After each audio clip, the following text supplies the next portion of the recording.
1.4 जो आहे part constitutional provisions relating to सिटिझनशिपचा पार्ट आहे. म्हणजे कोणकोणते कॉन्स्टिट्युशनल प्रोव्हिजन्स आहेत deals with the citizenship.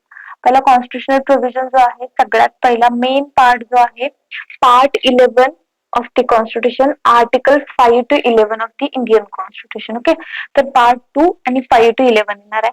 Why did the constitution include article 5 to 11? म्हणजे कॉन्स्टिट्यूशन 5 to आर्टिकल जो 11 आहे हे काय इन्क्लूड केलंय? when India became independent on the 15th August. म्हणजे मेन पार्ट काय आहे? Why did the constitution include article 5 to 11? आपण हिस्ट्री बघितले की ह्यामध्ये का हा दिवस आला की हा म्हणजे का कॉन्स्टिट्यूशन जो आहे सिटिझनशिपचा पॉइंट आला ह्यामध्ये. म्हणजे इंडिया कॉन्स्टिट्यूशन मध्ये इंडियन कॉन्स्टिट्यूशन मध्ये आर्टिकल 5 ते आर्टिकल 11 काय इन्क्लूड केलं याचा आन्सर जे समजून घेण्यासाठी काय पाहिजे? इंडियाची हिस्ट्री माहिती आहे आपल्याला. आपण ऑलरेडी हिस्ट्री कव्हर केली त्यामुळे आपल्याला हे पॉइंट पण कळणार आहेत कसं लिंक लागते बघा. आता 1947 जो पार्ट आहे 1947च्या आधी म्हणजे 1947 मध्ये इंडियाला काय मिळालं? ह्यामध्ये इंडिपेंडन्स मिळालं. when India became independent on 15th August 1947. तर इंडिया कधी इंडिपेंडंट झाला? 15th August 1947 ला झाला. The country was divided into India and Pakistan. आता कंट्री दोन भागामध्ये डिवाइड झाली. यामध्ये एक तर इंडियामध्ये डिवाइड झाली आणि सेकंड म्हणजे पाकिस्तानमध्ये डिवाइड झाली. This event is known as an partition of India. आपण ह्यालाच पार्टिशन ऑफ इंडिया म्हणतो ना, म्हणजे इंडियाचं दोन भागामध्ये पार्टिशन झालं. So, due to partition, nearly 14 to 15 million of people migrate झाले यामध्ये across the newly created borders. म्हणजे काय झाले यामध्ये भरपूर 14 to 15 म्हणजे एक अप्रॉक्सिमेटली आहे की एवढे पीपल जे होते ते काय केले? मायग्रेट झाले. मायग्रेट म्हणजे स्थलांतर झाले, ह्या देशातून त्या देशात मायग्रेटेड झाले. आता यामध्ये काय की जे 14 to 15 millions of people migrate झाले ते अक्रॉस नियरली क्रिएटेड बॉर्डर्स जेवढे होते. And Hindu Sikhs move from the Pakistan to India. आता पाकिस्तान मधले जे हिंदू आणि सिख होते ते कुठे आले? ह्यामध्ये इंडियामध्ये आले. म्हणजे असं नव्हतं की पाकिस्तान ऑलरेडी डिसाइडेड होता असं नाही. हा पूर्ण एवढा असं कन्सिडर करा की हा पूर्ण एवढा भाग होता. आता 15th ऑगस्ट 1947 ला काय झाला? एवढा भाग काय झाला? पाकिस्तान हा काय झाला? सेपरेट झाला. म्हणजे हा पूर्ण काय होता? ब्रिटिश इंडियाचा भाग होता. म्हणजे पाकिस्तान पण त्यामध्ये इन्क्लुडेडच होतं. आता असं नाहीये की ह्या लोकात ह्या भागात फक्त हिंदूच राहत असतील, मुस्लिमच राहत असतील असं नाहीये. भरपूर रिलिजियस व्हरायटी ऑफ पीपल तिथे राहत होते. मग आता काय झालंय? ह्या भागातले लोक काय झाले? हिंदू लोक काय झाले? इकडे मायग्रेट झाले. कारण ही आपली इंडिया आहे. ह्या भागातले लोक इकडे मायग्रेट झाले. ह्या भागातले मुस्लिम लोकांना वाटत असेल की आपण पाकिस्तानात जाऊन राहावं तर ते लोक पाकिस्तानमध्ये गेले. असं भरपूर मायग्रेशन त्यावेळेस झालं होतं ह्यामध्ये. खरं पाकिस्तानमध्ये हिंदू लोक कोण राहिले नव्हते. पाकिस्तानमध्ये मुस्लिम लोक होते. सो ह्यामध्ये काय झालं की Muslim migrated from India to Pakistan ह्यामध्ये मायग्रेट झाले. इंडियामधून खूप असे होते while many Muslims migrated from India to Pakistan. इंडियामधून खूप लोक पाकिस्तानमध्ये मायग्रेट झाले. This created several important legal questions. आता ह्यामध्ये मेन इम्पॉर्टंट क्वेश्चन्स पण अराईज झाले होते. Who would be considered an Indian citizen. आता कोण मेन बेसिकली इंडियन सिटीजन कोण असणार आहे ह्यामध्ये? म्हणजे ह्या भागातले लोक तर इकडे आलेतच ना, ह्या भागातले लोक पण इकडे आलेत आणि काही दिवसांना ह्या भागात जे गेलेले लोक होते पाकिस्तान मधले परत इंडियामध्ये वापस आलेत. What would to people would had migrated. म्हणजे जे मायग्रेट झाल्यात ना आपण त्यांच्याबद्दल म्हणजे काय ह्यामध्ये नेमकं काय करायचं? आता बेसिकली इंडियामधून जे पाकिस्तानला मूव्ह झालं ते ओरिजिन त्यांचा काय इंडिया आहे ना, मग ते पण इंडियन सिटीजन झालेच की एका बाजून बघायला गेलं तर. What would happen to Indians living outside India. आणि आता इंडियाच्या आउटसाइड जे लोक राहतात त्यांचा काय प्रश्न आहे? हा ह्यामध्ये भरपूर असे क्वेश्चन्स त्यावेळी काय झाले होते, त्या दरम्यान खूप क्वेश्चन्स निर्माण झाले होते. आता नेक्स्ट जो आहे यामध्ये पार्ट, आता कुड parliament make a future citizenship law. जो सिटिझनशिप लॉ आहे तो पार्लिमेंट काय पुढे जाऊन फ्युचर सिटिझनशिप लॉला चेंज करू शकतो, पार्लिमेंट बनवू शकतो. तर ह्या सगळ्या जो क्वेश्चन्स आपण बघितल्या सगळ्या क्वेश्चनचा answer article 5 to 11 of the part 2 of Indian constitution मध्ये आपल्याला एक्सप्लेन केलेला आहे. तो आता आपण स्टार्ट करूया आर्टिकल 5 ला. की पॉइंट नोट डाऊन करून घ्या. आता ह्यामध्ये काय म्हणतात, citizenship at the commencement of the constitution. तर main citizenship at the commencement of the constitution याचा अर्थ असा असतोय की ह्यामध्ये citizenship at the commencement of constitution म्हणजे ज्यावेळेस कमेन्समेंट ऑफ कॉन्स्टिट्यूशन इस्टॅब्लिश झाला त्यावेळेची पोझिशन काय असणार आहे सिटिझनशिपची. म्हणजे टायटलच असं आहे की citizenship at the commencement of the constitution. म्हणजे मेन पॉइंट काय आहे की सिटिझनशिप कधी असणार आहे, कमेन्समेंट म्हणजे कॉन्स्टिट्यूशन जेव्हा कमेन्सला आला म्हणजे इफेक्टला आला, म्हणजे कमेन्समेंट आपण तयार केला म्हणजे सुरुवात झाला कॉन्स्टिट्यूशनची, तर citizenship at the commencement of the constitution आला. म्हणजे कमेन्समेंट कधी झाला, 26 जानेवारी 1950 जेव्हा इंडियन कॉन्स्टिट्यूशन लागू म्हणजे केम इन टू फोर्स ऑन झाले, त्या दिवशी कोणकोणते इंडियन सिटीजन होते हे आर्टिकल 5 ते 11 पर्यंत सांगतात ह्यामध्ये. ओके, तर सिंपल बघायचं म्हटलं तर कॉन्स्टिट्यूशनने फ्युचर सिटीजन बद्दल सुरुवातीला रूल्स दिलेले नाहीये. त्याने फर्स्ट डे 26 जानेवारी 1950 ला कोण इंडियन सिटीजन मानला जाईल हे ठरवले ह्याच दिवशी.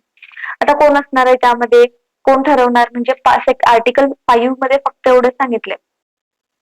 काय सांगितलंय आर्टिकल 5 मध्ये, article 5 provides that every person who had his domicile in India, म्हणजे काय 26 जानेवारीला जे काही इंडियामध्ये प्रेझेंट आहेत. आता बघ ह्यामध्ये हा पाकिस्तानचा भाग आहे, हा इंडियाचा भाग आहे, हा पाकिस्तानचा भाग आहे, हा इंडियाचा भाग आहे. आता हे मी डेट काय सांगते एक्झॅक्ट लक्षात ठेवायचं. पार्टिशन कधी झाली, पार्टिशन झाली 15 ऑगस्ट 1947 म्हणजे पार्टिशन होऊन इंडियाचे आपण इंडिपेंडन्स झालं ना. इंडियाचे लोक इकडे गेले, पाकिस्तानचे लोक इकडे आले, हिंदू इकडे गेले, असं इकडे तिकडे झालं यामध्ये. त्याच्यानंतर काय झाला, 26 जानेवारी 1950 अप्रॉक्सिमेट 47, 48, 49, 50 अप्रॉक्सिमेट 3 इयर्स जो टाइम पिरियड होता त्यामध्ये किती मेन जो होता ह्यामध्ये आपण काय बघत होतो, citizenship at the commencement of constitution.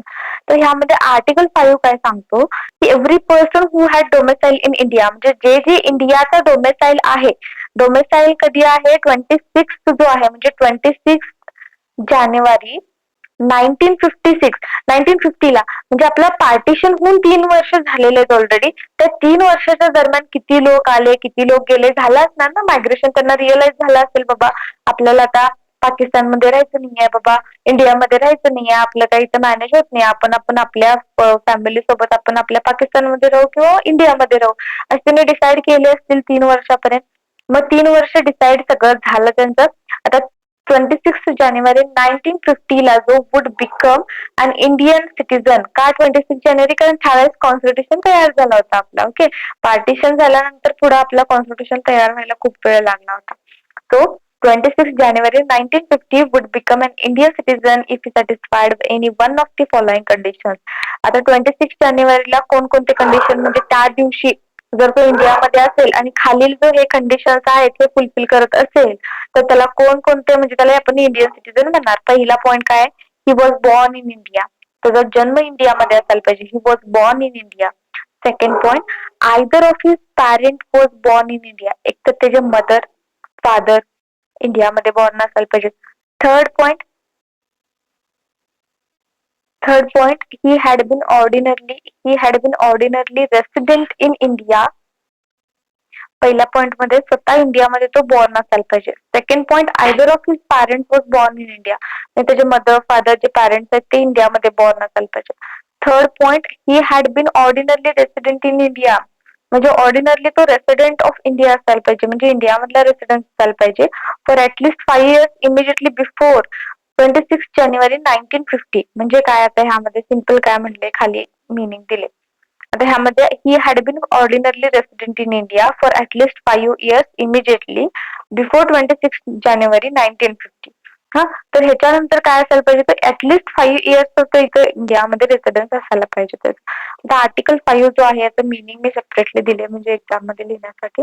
This article determines who automatically become an Indian citizen, कोण ऑटोमॅटिकली इंडियन सिटीजनशिप बनणार आहे, इंडियन सिटीजन होणार आहे on the day of the constitution came into force.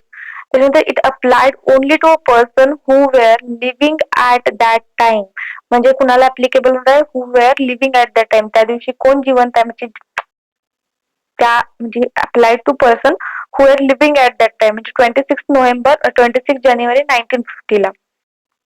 It does not apply to person after 26 जानेवारी 1950. ह्या date नंतर पुढे कुणाला ऍप्लिकेबल होणार नाही. हेच फक्त डेट बिफोर होणार फक्त. त्याच्यानंतर next point,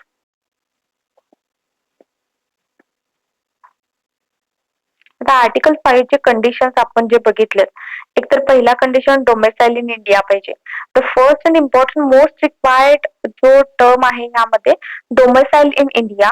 a person must have intended to make India has permanent. Domicile म्हणजे परमनंट होम माझा जो आहे तो इंडिया असणार आहे यामध्ये.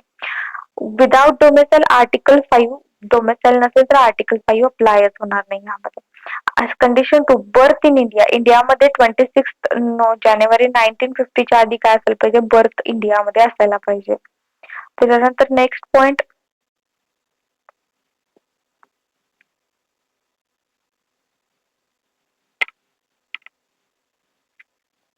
नेक्स्ट पॉइंट जो आहे तर ह्यामध्ये बर्थ इन इंडिया म्हणजे काय, आता एक्झाम्पल दिले. Meena was born in Mumbai in 1935, म्हणजे 1950च्या आधी जन्म झालाय तिचा इंडियामध्ये, सो ती ऍप्लिकेबल इथे इलिजिबल आहे, ती इंडियन सिटीजन होऊ शकते. ओके. त्याच्यानंतर third condition, parent born in India. आता parent if the person himself not born in India. आता इंडियामध्ये बॉर्न झाला नाही, आता कसं बॉर्न झाला नाहीये, आता हा प्रश्न आला असेल. तर ह्यामध्ये कसं येणार की आता समजा पॅरेंट इंडियामध्ये बॉर्न झालेले आहेत आणि माझे मम्मी पप्पा जाऊन कुठे राहिले, बाहेरच्या देशात राहिले, आणि तिथं मी बाहेरच्या देशात माझा जन्म झाला असेल तरी सुद्धा मला इंडियाची नागरिकत्व मला घ्यायला येत्या ह्यामध्ये, आयदर फादर और आयदर मदर. त्याच्यानंतर कंडिशन 4, 5 years ordinary residence. आता a person who have lived continuously in the India for 5 years immediately before 26 January 1950 also qualified. तो सुद्धा इथं क्वालिफाईड होऊ शकतोय. म्हणजे आता काय, जोसेफ जो आहे केम इन इंडिया 1944 मध्ये आला, ती कंटिन्युअसली 50 पर्यंत कंटिन्युअसली 5 वर्ष इंडियामध्येच राहिलाय आणि 5 years रेसिडेन्शियल रिक्वायरमेंट फुलफिल केलाय, तर तो इंडियन सिटीजनशिप होऊ शकतो यामध्ये.